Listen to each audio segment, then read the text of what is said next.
إن الحمد لله نحمده ونستعينه ونستغفره ونتوكل عليه ونعوذ بالله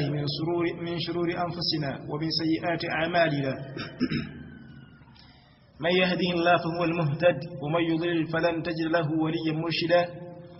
أشهد أن لا إله إلا الله ولي الصالحين وأشهد أن محمدا عبده ورسوله صلى الله عليه وسلم وعلى آله وصحبه أجمعين.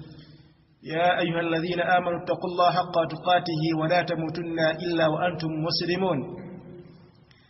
يا أيها الذين آمنوا اتقوا الله وقولوا قولا سديدا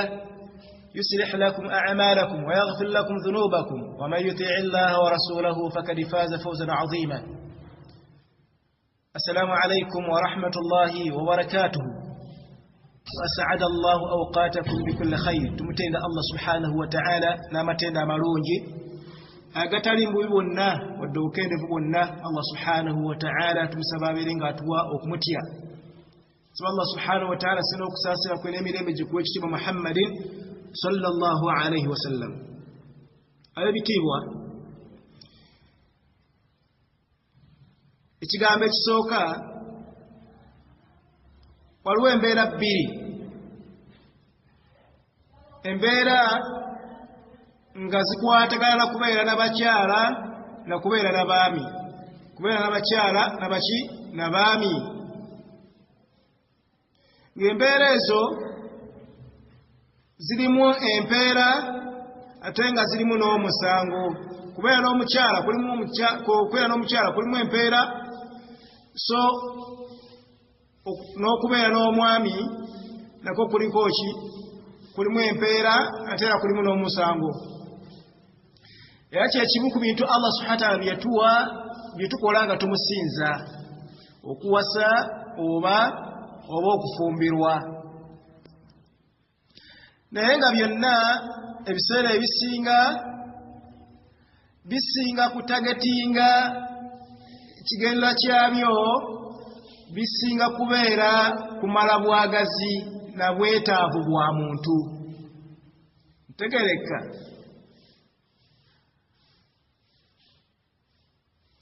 kulina embeera bbiri omuntu akituukako ng'ayise mu mbeera emu ku bbiri. Embeera emu nnyangu naye ng'ate ya haramu. Embeera endala nkalubo ezitowamu naye ng'ate ye ya halaali era yerimu empeera. Tegereka omuntu ayagala okumala obwagazi bwe, omwami oba omukyala asobola okukwata ekkubo erimu kwabeka kwabiri. Abakyala balayisi n'abaami balayisi. Olwaleero omuntu asobola okubeera ng'akozesa 5,000,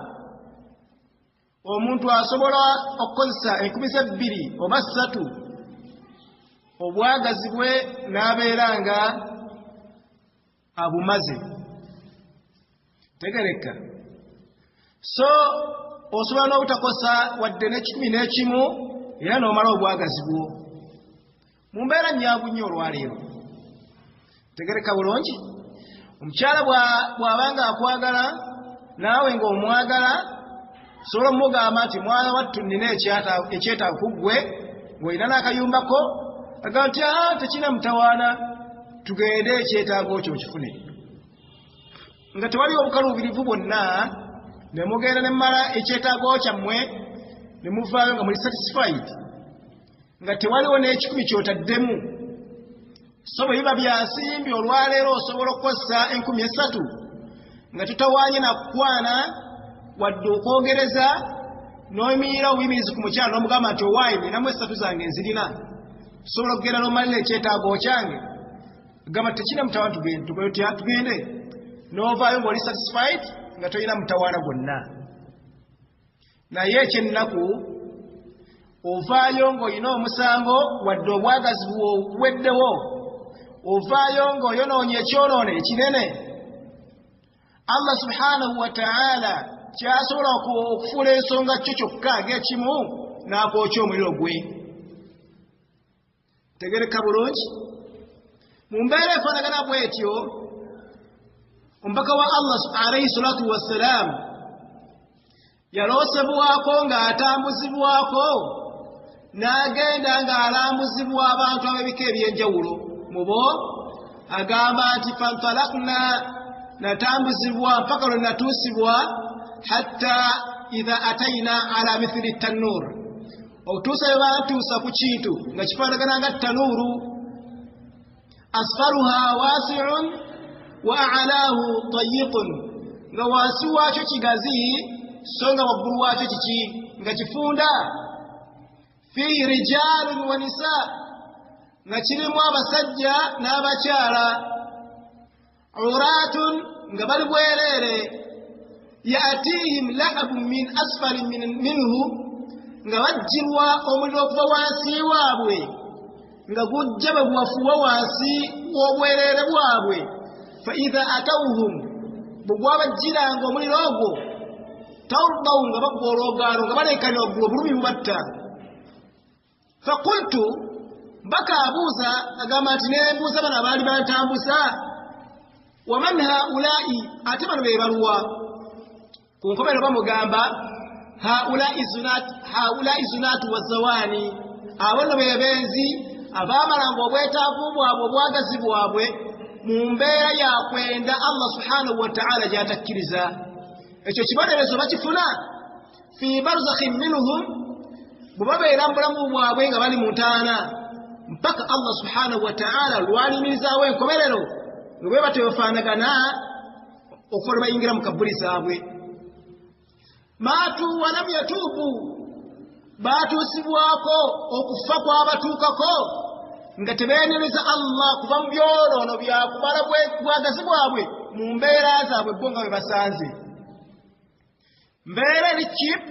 ya wansi nnyo olwaleero naye ng'ate mwana wattu inda Allahi al-azim wa Allah subhanahu wa ta'ala munene era eviirako omuntu okuba ng'abonerezebwa tegereka n'obeerawo embeera endala yakumala bwagazi na bwetaafu naye nga yo oteeka okumala kubigiteekamu biseera byo birowoozo byo nsimbizo na buli kimu ky'olina osobola okubeera ng'omala obwetaavu bwo naye embeera ey'okuwasa n'ofuna omukyala halalan tayyiba ng'ogenze wa kitaawe n'agamba nti Badr nkwaddemu Hafsa wuyo mutwale ng'omukyala naawe n'okukkiriza nti ye embeera eyo si nnyangu ya kutuukako etwala obudde etwala ensimbi kuba tolina woogenda mu maka ga muntu n'ogendayo ngaloosa otyo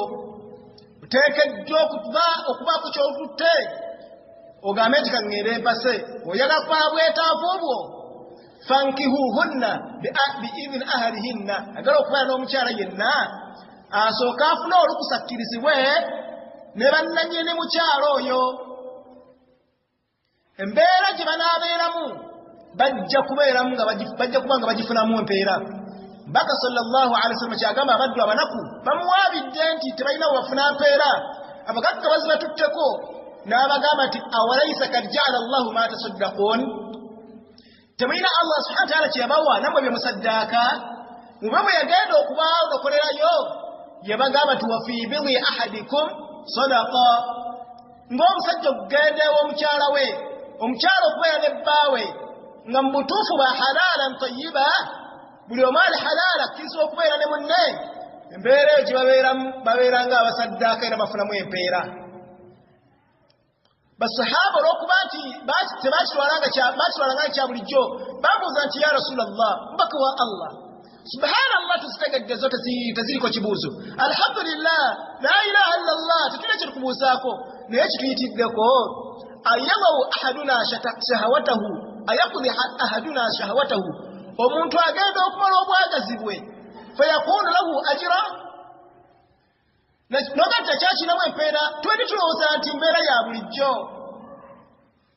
n'abagamba nti araitum mulaba mutyamu law wadaa fi lharaami bwe kibeera nga mwana wattu embeera gy'obaddemu ya haramu allakaana alayhim wizru ofunamu omusango niwe mugamba nti la shakka tewaliwo okubuusabuusa okuba n'omukyala oba n'omwami obanga wa haramu ofuna omusango nebagamba nti fakadhalika noono bwatu bwafaanagana ali mu halaali Allah simulyazama naye afuna empeera ze tegereka naye embeera eno erimu empeera yakumala kuteekamu buli kyonna ky'olina si nnyangu naye ate Allah subhanahu wa ta'ala gy'ayagala ne kibeera nti embeera za mirundi ebiri waliwo ennyangu naye ng'erina gy'ekutuusa ne wabeerawo enzibu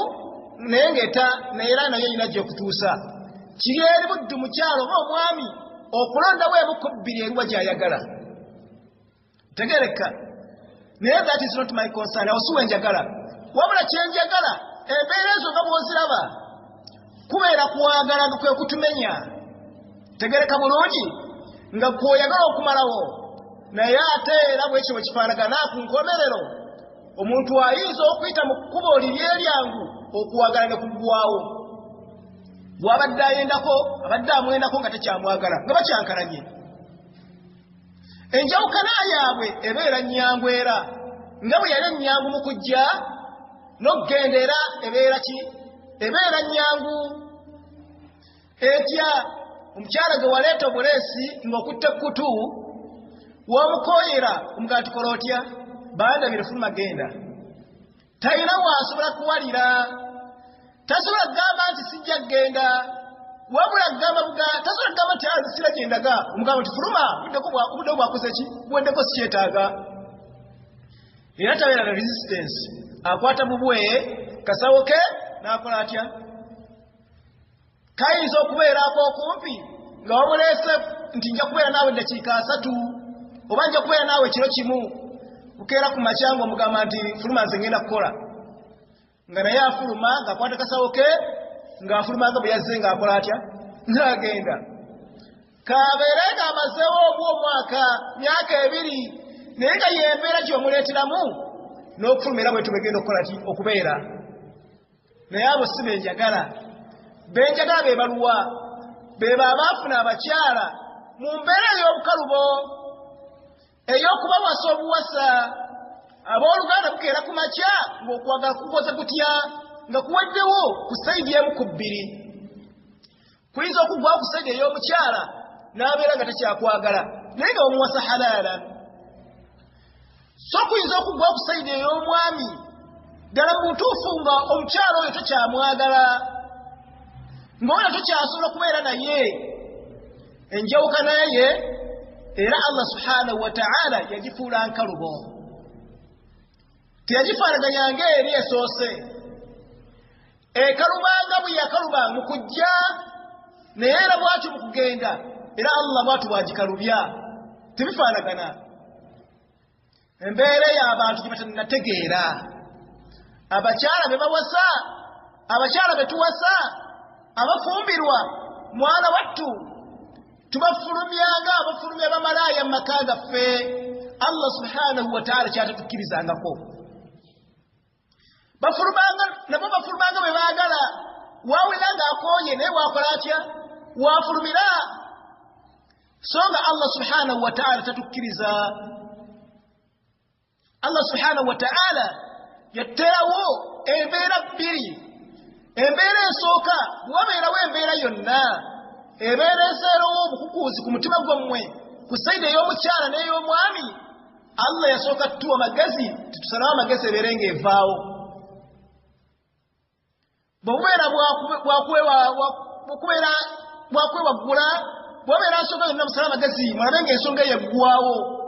walla takhaafuuna nushuzahunna fa'idhuhunna wahjuruhunna fi lmadaaji wadribuhunna n'atuwa amakubo mutusobola okukwata okubeera nga tulongoosa tuleme kubeera nga tusasika tegereka bwe kibeera nga ku mukyala y'embeera gy'eri era naye Allah subhanahu wa ta'ala nabo basala amagezi okulaba ng'embeera erongooka naye gayinza okukwatibwa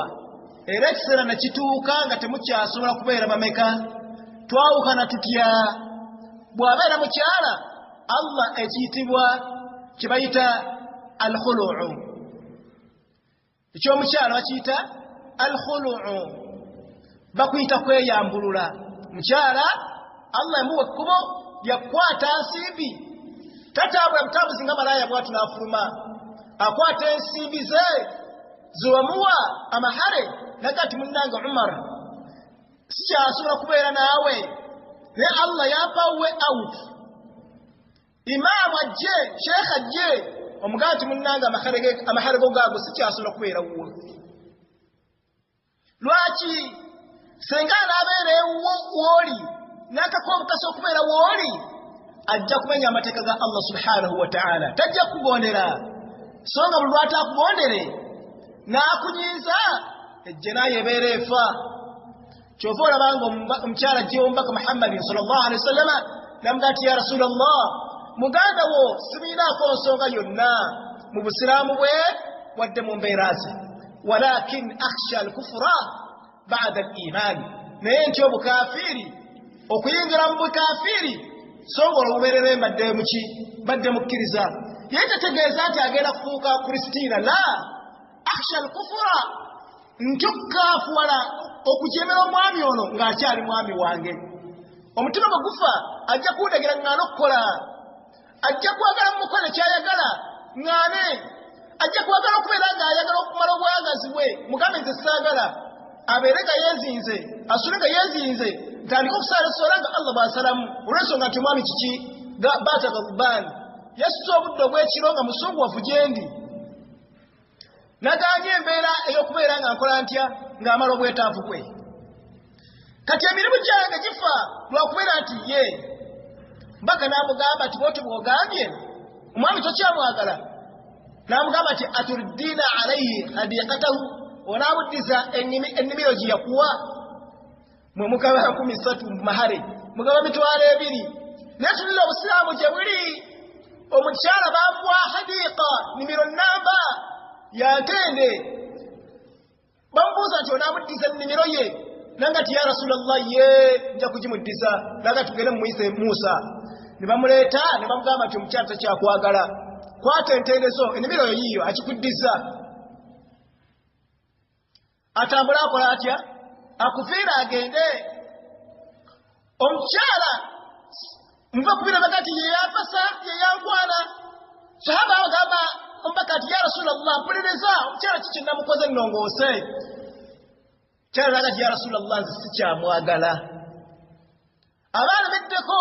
baka namugamba nti ikbal hadiqa Musa kkiriza ennimiro yo watalliquha omukyala muleka akola atya muleka agende si byampaka tegereka bulungi ateeka okubeera gy'obadde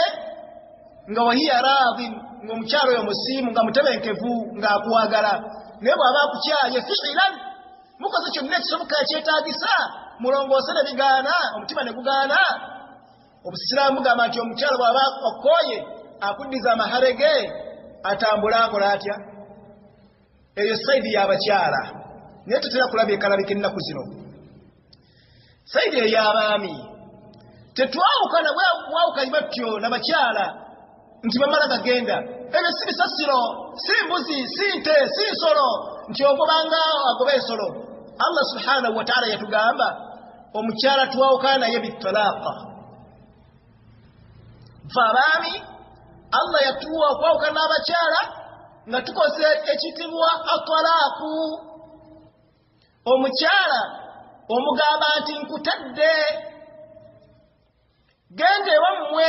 tokyali mukyala wange okufulumya ekigambo ekifaanagana bwe kityo eyeyitibwa talaaka kwe kutya omukyala naye ekigambo ekyo si kyenjagala kuba mukimanyi nnyo ekigambo kyange kyenjagala kiki omukyala ono bw'omuta biki ebirina okuddirira gy'oli Allah subhanahu wa ta'ala yagamba mu surati at-talaq yagamba nti ya ayuha nabiyyu owaayibwe mbaka wange n'abo abagoberezi bo olw'ensonga nti ekigambo kyonna ekigambibwa omubaka kizingiramu ki kizingiramu kumaye okujjako nga kizinga Allah agambye nti tukiyawulidde ku ggwe abakkiriza kibakwatako agamba nti idha talaqtumu nnisaa bw'otamba omukyala yenna ng'omukooye n'omuta n'omugamba ekigambo ekimukakasaako kubanga tekyali mukyala wo fatalliquhunna li'iddatihinna omukyala bw'omuta ateekeddwa okufuna ekitibwa idda bannanga abakyala b'abasiraamu w'omugobera si waagendera. Omukyala mu Busiraamu amulina w'omuteera omanya nti oguddewo omulyango agenda kuyigira mu kiyitibwa idda, kuba Allah agambye nti fa'atalliquhunna li'iddatihinna. Eyo oda teyabasaba busabi, wabula kiragiro omukyala nti bw'oba omutadde ateekeddwa okufuna idda. N'atugamba Allah subhanahu wa ta'ala wahsul idda, gwa mutadde ogenda kutandika okubala ekiseera ekyo. Allah subhanahu wa ta'ala yajjanga agenda akikomeka. Omukyala yenna bw'omutanga talina lubuto, Allah yagamba thalathatul quru'i, abeera w'oli mu makaago ebbanga lyandwala mmeka? 3 nga bw'alwala n'atukula, zibayita entukula 3. Ng'ozibala ng'onti nazibadde alhamdulillah, naye kati alwadde, kati avudde mu nsonga olwo lumu ali wakaawo. Ekyokubiri n'addamu n'alwala n'atukula, n'ogamba nti kati atukudde ogw'okumeka? N'addamu n'alwala n'ogamba nti kati alwadde ali atukudde, ng'olumugamba nti olwo omwana wattu iddayo ekoze etya? Olwajja kutuuka okuba ng'ava mu makaago. Oyo omu. Owokubiri wa ulaatul ahmaali, bw'abanga alina olubuto w'omuteeredde, ajaluhunna, ekiseera kye eky'okufuluma mu makaago,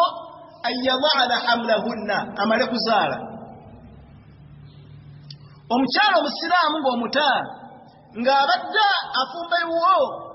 an yada'na hamlahunna, bw'aba alina olubuto ateekwa kumala kuluzaalira wawo. Bw'anaamala okuluzaala olwatambula akola atya? Agende. Bannange enkola nkyamu ey'okuta omukyala n'atambula n'agenda bw'atyo ng'omutadde nadda ewaabwe n'olubuto, abantu b'ewaabwe nga gy'obeera be bannannyinirwo ne batandika okusumbakana n'olubuto. Ebyo Allah subhanahu wa ta'ala tabigambangako bakkiriza. Ntegereka bulungi? Kyova olaba nti bwe yamala okutugamba ekigambo ekyo ekyokusanga ng'abantu abakikola batono, yatugamba nti wattaqullah. Tekitabutya olw'okuba nti si kyangu, yagamba nti wattaqullah. Mutyani? Mutya Allah rabbakum, omutonzi wammwe, omugabirizi wammwe, omufuzi wammwe. Mutya Allah subhanahu wa ta'ala, munta y'abakyala. Wulira ekigambo Allah subhanahu wa ta'ala kyagamba omukyala takkirizibwa n'agenda lw'omutadde wadde kumufulumya. La tukhrijuhunna min buyutihinna, yaziyita na nnyumba zaabwe. La tukhrijuhunna, omutadde tukkiriza, kuba tewaliwo gubagaana kuta mukyala. Tewaliwo omukyala agaanibwa kuteebwa. Ne Allah agambye la tukhrijuhunna min buyutihinna, temwepaapalika. Kwobeera ng'amaanyi ogayina gakomawa. La tukhrijuhunna min buyutihinna, bwe muba muli basiraamu abakyala muleke bafulumya mu maka gaabwe. Ngiragane si kyakwagala fuluma nze tontalwanya genda alagawa afuluma alagewa kwolwo lw'omutadde. Naam, Allah agambye nti temubafulumya mu mayumba gaabwe. Wala yakhrujuna, nabo bennyini bw'abanga mukyala nga musiraamu, Allah agambye nti wala yakhrujuna. Omukyala ayinza obutafulumya mukyala, naye omukyala agamba nti zate oba bantadde kati nkola ki wano? Wala yakhrujuna, nawe tumala gatambula butambuzi n'ogenda Kanifa, Ruqayya, simamu bayita Lubalukiya. Wala yakhrujuna, tebakola batya? Tuweepaka n'ofuluma. Bakuwadde tola, tokkirizibwa kufuluma mu maka ga musajja wadde omusajja okubeera ng'akufulumyamu. Ekigambo ekyo abooluganda abantu bakigayaliridde nnyo. Tetukitwala nga kyabuvunaanyizibwa. Kiringa ekitaliiko mateeka Allah subhanahu wa ta'ala g'atuteekako. Wabula buli omu akikola nga bw'akoze atya? Nga bw'ayagala. Allah yagamba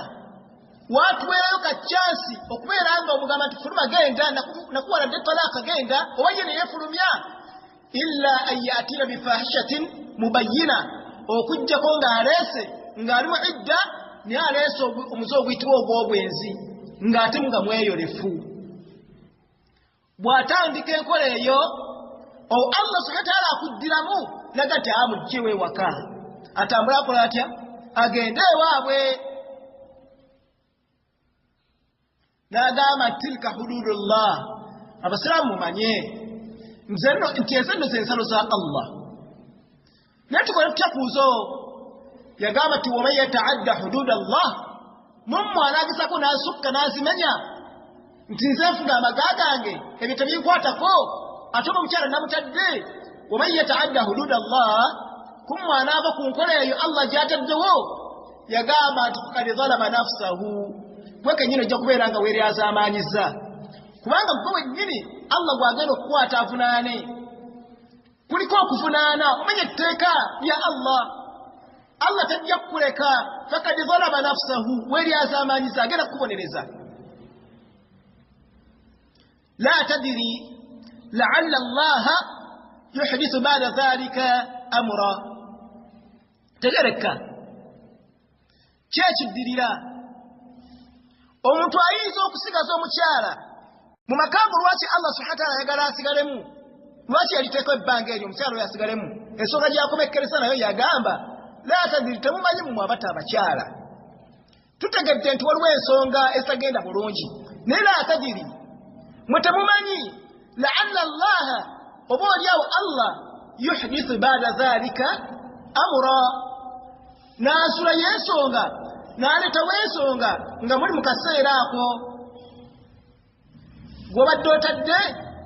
mwana wattu ne bukeera ku makya tya kale munnaye nali nkutadde naye tubimale nga tagenze na waabwe kufuna buzito kugenda kumunonayo ne muddiŋŋana nga bintu bya museetwe kuba bangi tubalabyeko nga muta abakyala ne mukola mutya n'ogenda ng'owompuguma wenna osodde ku buko mbwogekangene no ne kadiji ono la tadiri la'alla Allah yuhdithu ba'da dhalika amra oyinza okumusanga tosadde na kuswala naye ng'abadde wali mu idda ye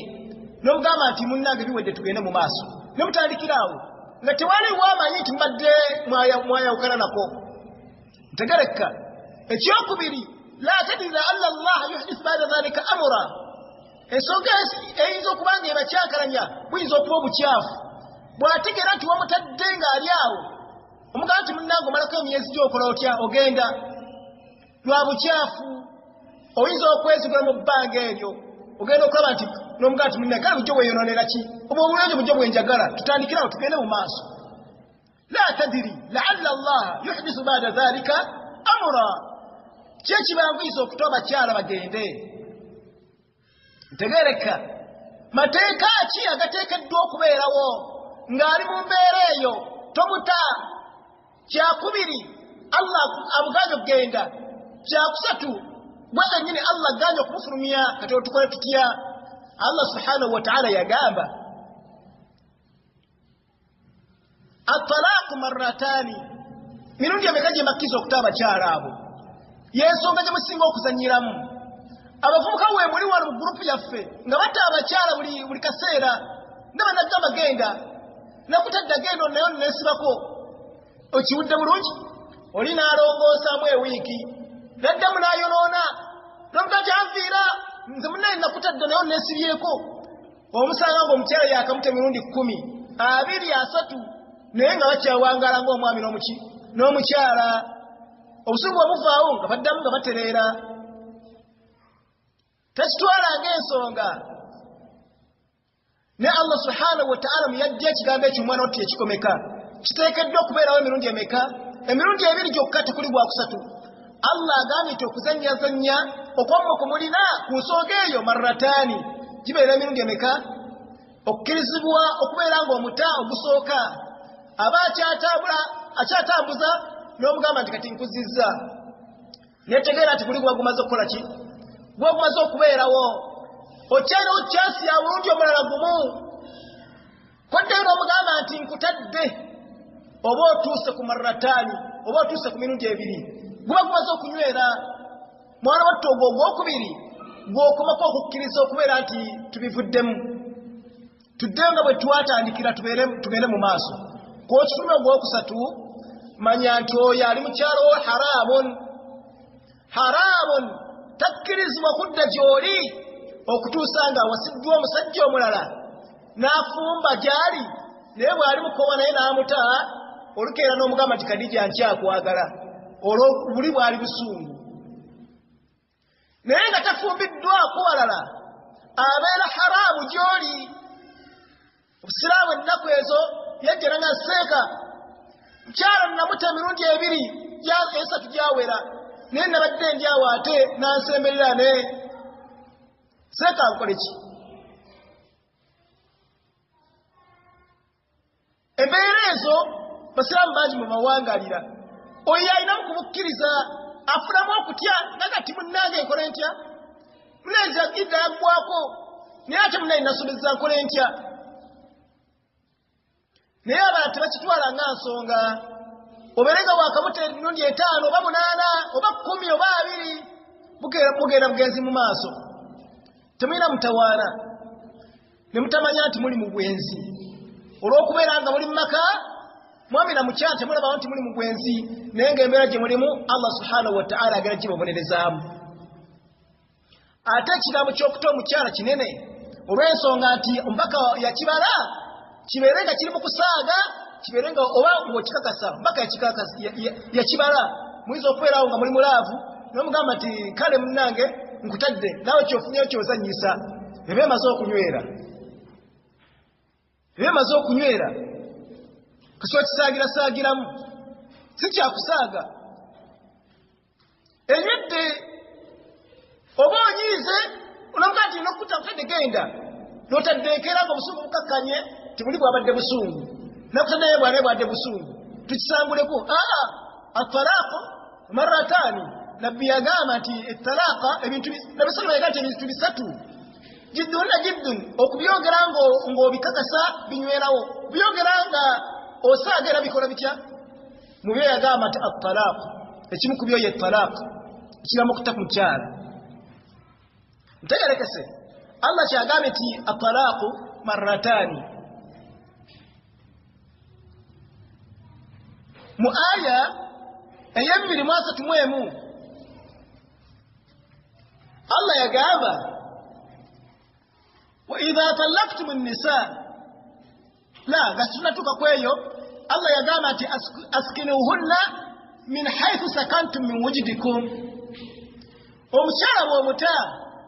ali mu talaqa oba ali mu idda asula wa taata asula wa maama adayeka mukyalo Allah agambye nti askinuhunna min haythu sakantum min wujdikum wabadde asula wasula abaffe betuta basula wetusula ani agamba nti agenda asula mu ddiro oyo wa imaani oyo asula mu ddiro oyo wa imaani ennyo nedda ssebo Allah agambye nti askinuhunna min haythu sakantum wosuze omukyala gwe watadde ng'akyali mu idda w'alina okukola atya w'alina okusula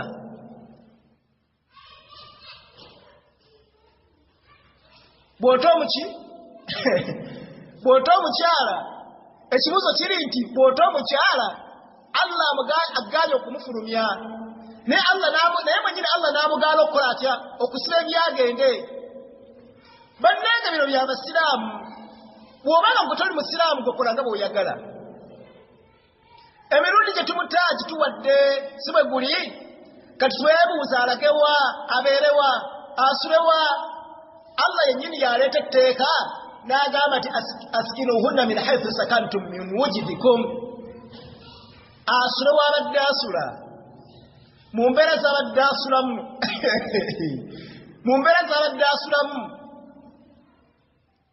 la ilaha illa Allah Muhammadu Rasulullah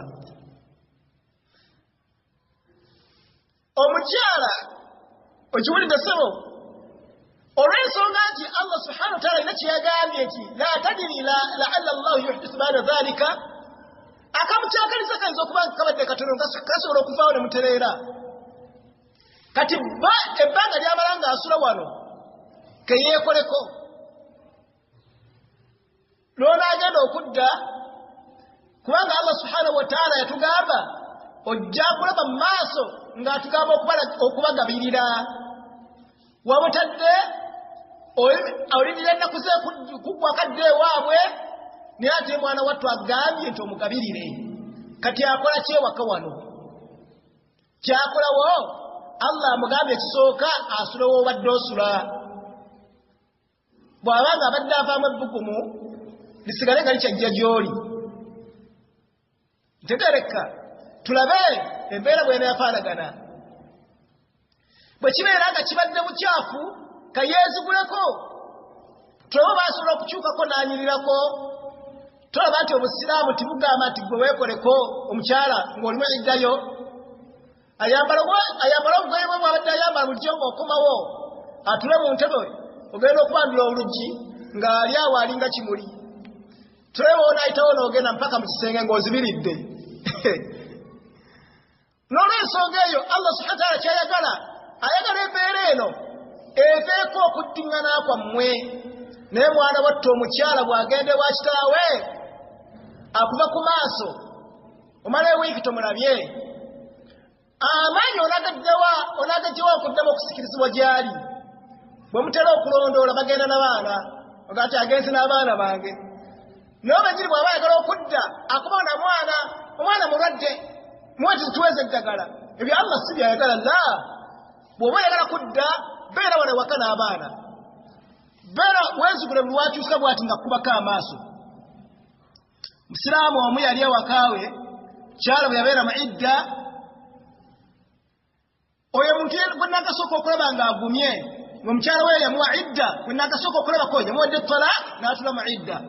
naye omukyala naye olwamanyanga nti akomawo nga yeekolako nga atula mu ntebe awo nga kiki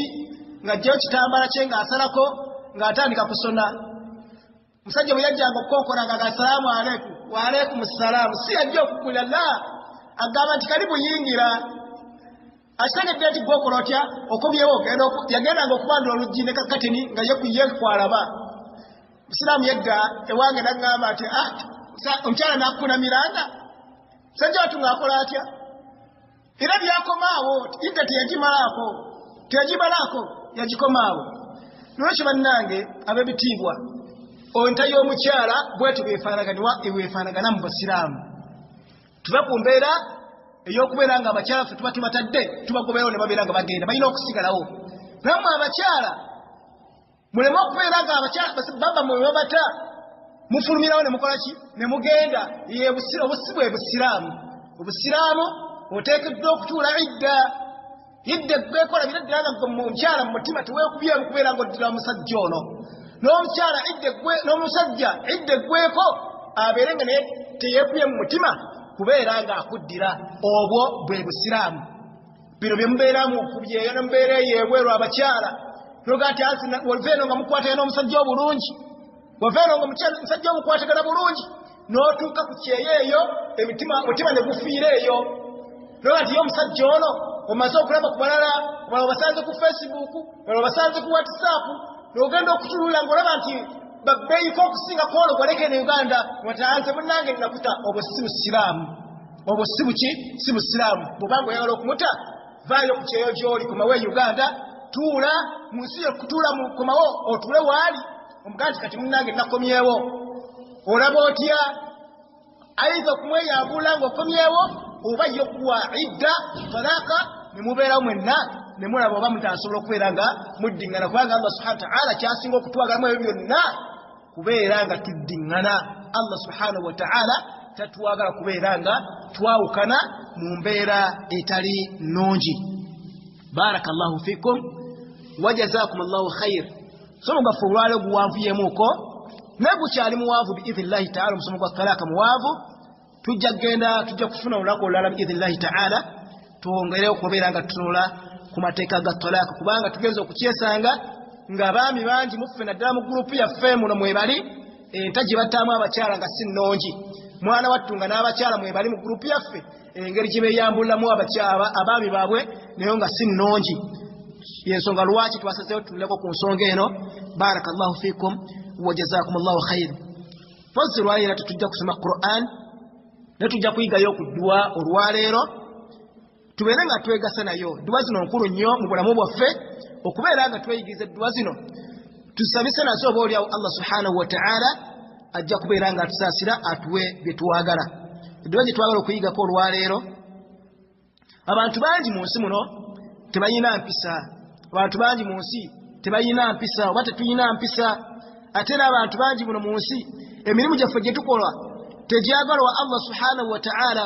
mwana wattu era abantu bangi mu nsi muno bangi tuli bangi nga tukola ibada naye nga tuzikola kusinziira ku kwagala kwaffe oba okwagala kw'emitima gyaffe mbaka alayhi salatu wassalamu kwekingisa ebintu ebyo byonna byonna yatuyigiriza edduwa ng'egamba nti Allahumma inni a'udhu bika min munkarati al-akhlaqi wal a'mali wal ahwa'i